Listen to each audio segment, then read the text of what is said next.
Yang ketiga sedekah. Disebutkan Rasulullah SAW adalah orang yang sangat dermawan dan kedermawan beliau semakin bertambah di bulan Ramadan. Kebaikan-kebaikan yang beliau lakukan di bulan Ramadan melebihi angin yang terhembus. Maksudnya saking semangatnya Nabi SAW lakukan. Dalam sebuah hadis beliau SAW bersabda dalam hadis riwayat Tirmidzi dari Anas radhiyallahu anhu, afdalus sadaqati sadaqatun fi Ramadan. Sedekah yang paling utama adalah pada bulan Ramadan. Zaid bin Salim meriwayatkan dari ayahandanya bahwasanya dia berkata, saya mendengar Umar bin Khattab radhiyallahu anhu berkata, Rasulullah SAW memerintahkan kami agar bersedekah dan kebetulan aku sedang memiliki harta. Jadi Umar bercerita di sini. Maka aku berkata pada hari ini aku akan melebihi Abu Bakar, karena selama ini Umar selalu menganggap mau bersaing dengan Abu Bakar dalam hal-hal ibadah, karena Abu Bakar sangat luar biasa dalam mengerjakan. Satu waktu Rasulullah SAW bilang, ayo sedekah. Umar bilang, hari ini aku akan mengalahkan Abu Bakar. Umar berkata, lalu aku pun membawa setengah hartaku. Lalu Rasulullah SAW bersabda kepadaku, apa yang kamu tinggalkan untuk keluargamu? Maka Umar berkata, sebanyak ini juga, setengah harta lagi. Jawabku, lalu datanglah Abu Bakar radhiyallahu anhu dengan membawa seluruh hartanya. Lalu Rasulullah SAW bertanya, apa yang kau sisakan untuk keluargamu? Maka ia menjawab, aku sisakan bagi mereka Allah dan Rasulnya. Maka aku berkata, Umar berkata, aku tidak akan mampu melebihimu wahai Abu Bakar selamanya. Ini persaingan positif di antara sahabat. Tentu dimaksud sini adalah sedekahnya Abu Bakar seluruh harta adalah yang dia miliki pada hari itu ya. Bukan berarti kita harus jual semua aset kita, rumah, mobil, segala macam kita sedekahin, tidak. Tapi Abu Bakar misalnya kalau kita rasionalkan, kalau sekarang kita lagi jalan ada di kantong kita 1 juta rupiah, ada orang miskin lewat, maka dikasih semua 1 juta itu. Abu Bakar begitu cara sedekahnya. Ada orang minta dia nggak setengah-setengah, apa yang dia pegang dikasih semuanya. Seperti itulah. Itu yang dimaksud dengan perilaku di sini. Jadi bukan menghabiskan seluruh hartanya, tapi apa yang sedang dia pegang pada saat itu. Diriwayatkan juga dari Talha bin Yahya bin Talha bahwa ia berkata, nenekku. Jadi ini cucu menceritakan tentang neneknya. Neneknya bernama Su'dah binti Auf al-Murriyah, dan ini adalah istri Talha bin Ubaidillah. Perlu Bapak Ibu tahu, Talha bin Ubaidillah adalah salah satu dari 10 sahabat yang dijamin masuk surga. Ini Su'dah istrinya, istri bercerita tentang suaminya. Dia berkata, pada suatu hari Talha datang menemuiku dengan wajah yang kusut. Aku bertanya kepadanya, mengapa wajahmu kusut seperti itu? Apa yang terjadi di atas dirimu? Ada sesuatu yang dapat aku bantu? Istri bertanya, si Su'dah bertanya pada suaminya Talha. Lalu Talha menjawab, terima kasih, kau adalah sebaik-baik istri seorang muslim. Dan ini pujian yang santun dari seorang suami kepada istrinya. Artinya kau sangat luar biasa selama menjadi istri, pantas menjadi istri seorang muslim karena patuh dan baik. Lalu kata istrinya, jika demikian apa yang terjadi atas dirimu? Apa yang saya bisa bantu? Lalu ia akhirnya berkata, harta yang kumiliki sudah terlalu banyak dan hal itu sangat menyusahkan diriku. Maka istrinya berkata, aku berkata padanya, jangan terlalu menyusahkan dirimu, bagikan saja harta itu. Saya mau tanya ibu-ibu di belakang, begini enggak sama suaminya? Kalau dia bilang saya ada keuntungan sekian, saya mau sedekahin, tunggu dulu, buat saya dulu, beli emas, beli ini, beli segala macam. Ini enggak, silakan sedekahin, habisin, jangan jadi beban, berikan orang miskin. Maka dia pun membagi-bagi harta itu hingga tidak tersisa sedirham pun. Talha bin Yahya, si cucu yang mendapat cerita dari neneknya ini, berkata, aku tanyakan kepada penjaga gudangnya Talha, berapa harta Talha pada saat itu? Maka dia katakan 400.000 dirham. Ini ratusan juta rupiah. Kata beliau, wahai saudaraku, banyak sekali keistimewaan dan kekhususan bersedekah pada bulan Ramadan. Maka hendaknya engkau bersegera mengerjakannya. Keluarkanlah dengan segera sedekahmu sesuai dengan keluasan rezeki yang ada padamu. Ada beberapa bentuk sedekah di bulan Ramadan yang bisa dilakukan. Yang pertama, memberi makan orang. Jadi seperti contoh saya kasih contoh saya, misalnya ada keluarga miskin di dekat rumah kita tahu dia misalnya ada 5 keluarga, 10 keluarga, maka kita siapin sebelum Ramadan kebutuhan dia sebulan. Misal berasnya, gulanya, tehnya, dia pakai sahur, dia pakai buka puasa segala macam.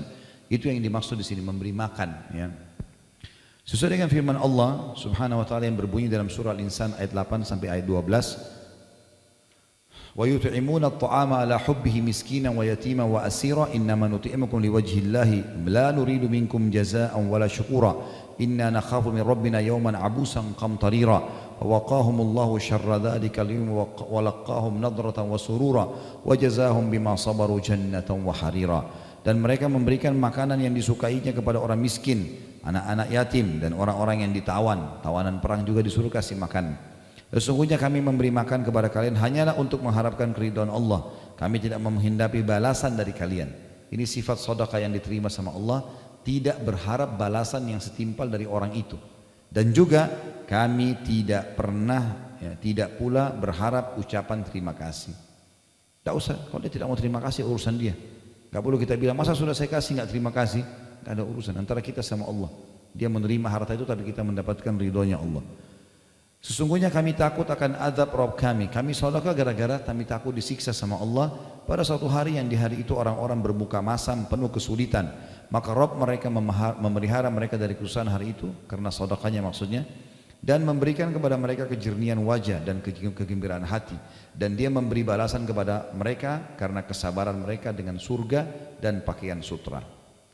Para salafus soleh senantiasa berlomba-lomba dalam memberi makan dan mereka lebih mengutamakannya dari ibadah-ibadah lainnya, baik dengan memberi makan yang sedang lapar ataupun memberi makan seorang saudara yang saleh.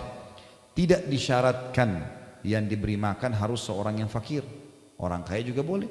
Kita buka puasakan kerabat kita, kita berikan kepada orang tua kita yang kaya, nggak ada urusannya sama sekali. Intinya kita memberi makan orang. Dalam sebuah hadis Rasulullah SAW bersabda dalam hadis riwayat Tirmidzi dengan sanad hasan, ayyuma mu'minin at'ama mu'minan ala ju'in at'amahu Allahu min thimaril jannah, wa man saqa mu'minan ala dhama'in saqahu Allah minar rahiqil makhtum. Siapa saja di antara orang mukmin yang memberi makan saudaranya sesama mukmin yang lapar, niscaya Allah akan memberinya buah-buahan surga. Siapa saja di antara orang mukmin yang memberi minum saudaranya sesama mukmin yang dahaga, niscaya Allah akan memberinya minuman rahiqil makhtum. Ini adalah minuman di surga. Sebagian salah berkata, mengundang makan 10 orang dari sahabat-sahabatku dengan makanan yang mereka gemari lebih aku sukai daripada membebaskan 10 orang budak dari keturunan Nabi Ismail. Sebagian besar kaum salaf mengutamakan menyediakan buka bagi orang yang berpuasa padahal mereka sendiri juga sedang berpuasa. Di antaranya adalah Abdullah bin Umar radhiyallahu anhuma, Daud At-Tai, Malik bin Dinar, Ahmad bin Hanbal dan lainnya. Bahkan Abdullah bin Umar selalu membuka atau berbuka bersama anak-anak yatim dan fakir miskin. Kadang-kala beliau tidak berbuka karena mengetahui keluarganya menolak kedatangan mereka. Artinya kadang-kadang ada Ibnu Umar datang ke rumah mereka, tapi mereka karena miskin mereka tidak ingin Ibnu Umar masuk, maka Ibnu Umar terlambat buka puasa gara-gara itu, saking inginnya berbuka puasa atau memberikan buka puasa kepada orang-orang yang susah. Banyak di antara kaum salaf yang menyediakan makanan bagi teman-temannya padahal ia telah tengah berpuasa. Bahkan ia melayani teman-temannya dengan baik. Di antaranya adalah Hasan Basri dan Ibnu Mubarak rahimahumullah. Abdullah bin Mubarak ini pernah di hari Senin dia lagi puasa, rupanya ada teman-temannya pada datang gitu kan. Dia tahu dia puasa, lalu dia suruh istrinya siapin makan. Terus sudah siap makan, tamu nggak ada yang mau mulai makan. Karena mereka tunggu tuan rumahnya. Lalu dia datang, dia duduk dan dia mengatakan Bismillah. Dia ambil ya sedikit dengan telapak tangannya, lalu kemudian dengan genggamannya lalu dimasukkan ke mulutnya. Setelah itu dia mengatakan ayo makan sambil berdiri. Dia mutar-mutarin tamunya. Tamunya pikir dia tidak puasa, maka mereka makan semua. Dia pergi ke belakang rumah lalu dibuang dari mulutnya. Tetap dilanjutkan puasanya. Jadi saking luar biasa mereka melayani tamunya dan memberi makan. Abu Siwar al-Adawi berkata, dahulu ada serombongan orang dari Bani Adi. Bani Adi salah satu suku Arab yang biasa sholat di masjid ini. Tidak seorang pun di antara mereka yang berbuka puasa sendiri. Ia selalu mencari orang yang bersedia berbuka dengannya. Jika tidak, maka ia keluarkan makanannya untuk dimakan bersama orang-orang di masjid. Ibadah berupa memberi makan akan melahirkan aspek-aspek ibadah lainnya seperti terciptanya saling mengasihi dan juga saling menyayangi. Di mana hal ini adalah sebab seseorang masuk ke dalam surga. Dalam sebuah hadis yang sahih, Rasulullah SAW bersabda, lan tadkhulul jannata hatta tu'minu wa lan tu'minu hatta tahabbu. Kalian tidak akan masuk surga hingga kalian beriman, dan kalian tidak akan beriman hingga kalian saling mengasihi di antara kalian. Di antaranya juga bermajlis dengan orang-orang saleh serta mengharap pahala dari menolong mereka. Ini maksudnya adalah kita datang ke orang saleh lalu kita bayarin bulanannya dia misalnya. Maka itu termasuk dalam masalah ini. Kemudian menolong mereka dalam ketaatan yang mereka dapat lakukan disebabkan makanan yang engkau berikan. Ya. Jadi ini termasuk yang kami buat di program yayasan begitu, mencari ayah dan ibu angkat seseorang dai lalu membiayai hidupnya. Termasuk di Ramadan insya Allah kita juga buat program mengumrohkan dai dan mengumrohkan orang miskin. Itu kalau Bapak Ibu ada yang berminat, insya Allah bisa bergabung dengan program kami tentunya. Kemudian yang kedua, menyediakan makanan berbuka puasa bagi orang-orang yang puasa. Ini lebih spesifik lagi, lebih dalam lagi. Dan ini kalau kita buka puasakan orang, kita akan dapat pahala seperti dia, tidak dikurangi sedikit pun. Walaupun hanya seteguk air, walaupun hanya sebutir kurma. Sabda Rasulullah SAW dalam hal ini berhubungan dengan masalah membuka puasakan orang. Hadis riwayat Ahmad dan Nasai serta dinyatakan sahih oleh Syekh Albani. Kata Rasulullah SAW, "Man fattara sa'iman kana lahu mithla ajrihi ghaira annahu la yunqasu min ajri as-sa'imi syai'."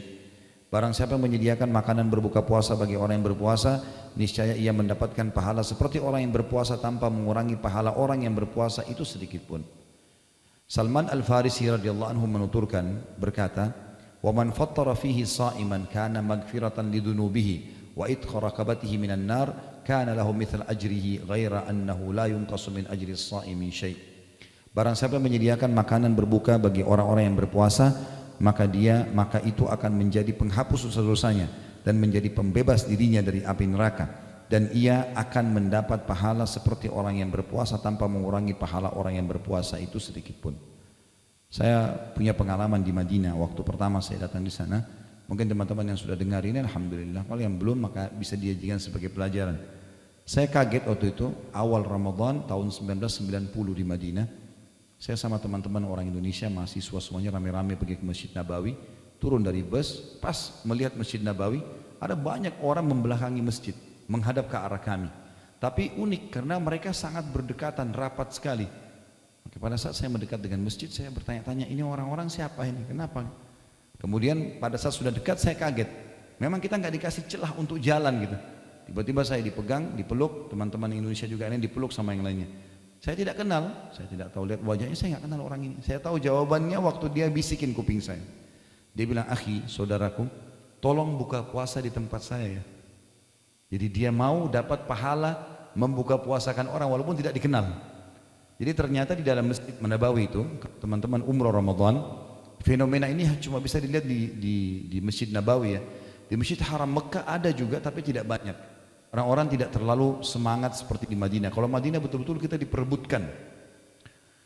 Maka di dalam masjid itu ada sufro plastik ditaruh di kiri kanannya jek zam-zam, terus kurma ditaburin di situ. Ada kurma, ada pisang, ada yogurt, ada roti segala macam. Di dalam si ayah atau si kakak menyiapkan buka puasa, si anak atau si adik di luar cari mangsa ini. Nah, kalau kita bilang iya, tangan kita dipegang dibawa ke tempatnya dia. Dan yang kadang-kadang uniknya dia bilang, jangan pindah ke situ ya. Kan di depan ada saingannya kan. Kalau di depan biasa juga orang bersaing untuk cari orang buka puasa. Di sufrahnya dia taruh lebih banyak. Ada kasih apel, ada kasih macam-macam.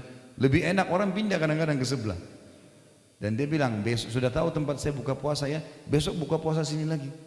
Dan kita di luar, dia tidak akan lepas kita kecuali dia sudah punya mangsa lain. Itu luar biasa gitu. Coba bandingkan dengan kita di Indonesia. Sudah dapat giliran dari RT, ya, masih bertanya udah tiba gilirannya, sudah tiba giliran saya. Sebulan sekali kadang-kadang gitu kan.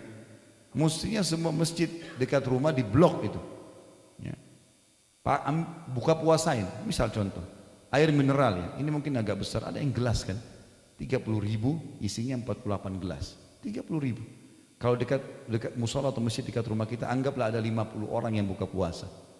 Kita butuh satu dus 48 misalnya. Maka kita genapin 50 gelas misalnya 35 ribu. Saya yakin tidak akan lebih dari 40 ribu lah gitu kan. Itu kita kasih beli 30 dus ya, 30 ribu kali 30 dus. Kita sudah dapat pahala buka puasa diri kita sendiri hari itu plus 50 orang lain. Berarti 51 pahala buka puasa kali 1 bulan. Berapa banyak pahalanya gitu kan. Begitu pula kalau kita pegang masjid yang sampai ribuan orang buka puasa. Tergantung mau pahala berapa banyak silahkan. Ya, tinggal beli saja selesai. Apalagi sedekah diganti oleh Allah kembali. Kalau mau lebih besar pahalanya kurma. Nah emang kurma yang sunnah gitu kan. Air juga putih termasuk itu. Kami di yayasan buatin program 1 dus kurma isi 10 kilo. Kita buatin program sebar 1000 dus kurma di 1000 masjid misalnya. Nama istilah saja begitu tapi kami sebarin. Itu kita buatin program. Bapak Ibu bisa ambil idenya, bisa dikembangin. Mau ikut sama kami juga bisa. Ini kami bagiin. Pengalaman selama ini 1 dus kurma yang isi 10 kilo yang curahan itu lebih tepat kalau dibagikan ke masjid. Kalau kita ambil 3 butir per hari, Di masjid yang 50 orang, berarti satu dus ini bisa dipakai untuk 1 minggu. Jadi untuk 50 orang per hari, kalau kita mendapat puasa mereka, kita cuma butuh 4 dus kurma yang kotaknya isi 10 kilo itu. Dan seterusnya lah. Banyak sekali tempat-tempat kantong-kantong untuk membuka puasakan orang. Kalau di Jakarta ini sudah luar biasa lah pokoknya. Ya. Orang-orang banyak pulang kantor, kadang-kadang di pinggir jalan itu buka puasa. Kita bisa bagiin air, bagiin rumah, bagiin apa saja, bisa saja ya. Dan itu semua adalah ajang-ajang pahala. Kemudian dalam para sahabat Nabi SAW berkata, wahai Rasulullah, tidak semua orang mampu menyediakan buka puasa orang yang berpuasa. Maka Rasulullah SAW bersabda di dalam hadis ya, yang diriwayatkan dalam hadis yang sahih ini ya. Di sini tidak disebutkan perawinya ya.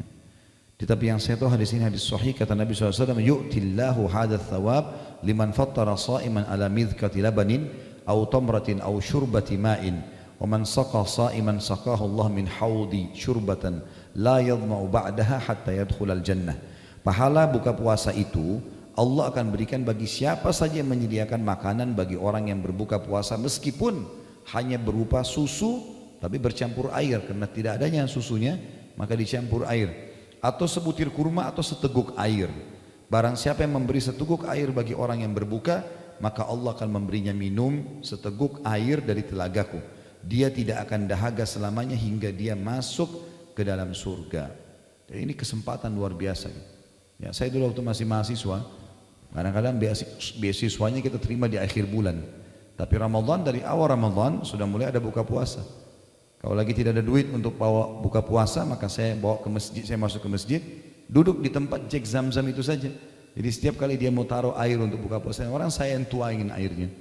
Bisa kita dapat pahala dengan itu.